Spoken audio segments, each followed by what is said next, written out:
Great answer. I'm right there with you. So part of why else I love having Ellen on tonight again is to also talk about her holistic approach with her pets. So as part of my pet segment now, Ellen, I know we spent, the first time we ever talked, we were on the phone for over 2 hours talking about holistic pet care, all things dog.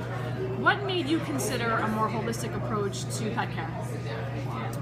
It's so funny. You wake up and you never realize what your day has in store for you. I had gone to a meeting with this woman who knew Christine, and we got to talking about cleaning up our lives. At this point, I was not living clean at all or healthy, but I guess the idea was in my mind, and she spoke about how she fed her dogs a species-appropriate diet.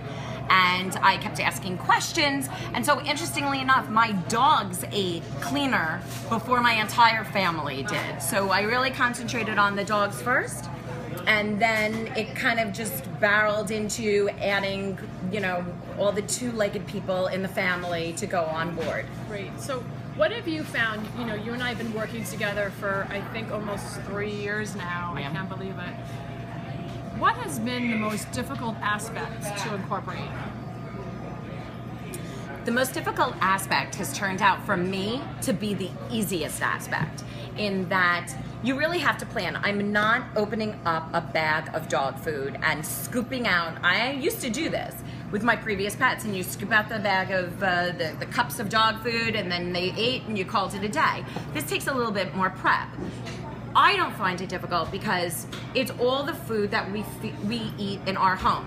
So let's say the lettuce that's starting to wilt that honestly my children are not going to eat or we're not going to eat, I throw it into a food processor and I give it to my dogs. So I'm being eco-friendly where it's not going into a landfill, and at the same time I'm feeding my dogs. So it's been pretty easy for me because the food is already there, but I could see the most difficult part for other people could be the prep that it takes to feed your animals. Okay, and that's a great point. So Ellen, we're going to wrap it up now with my pet segment, but I will say, has my cookbook helped make it a little easier for you?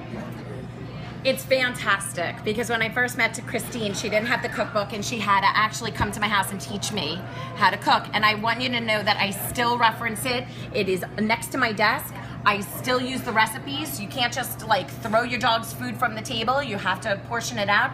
And the recipes in there have been golden, and I've survived from it. So thank you. You're welcome. Ellen, thank you so much. Thank you for talking about your new website, Living Clean and Dirty, and your holistic pet care. And of course, if you need any more information, you can contact me, your pet chef, here at the Halftime Howie radio show. Thanks, Ellen. Thank you. All right, great job. Give it up for Christine. That was a great job. All right, now.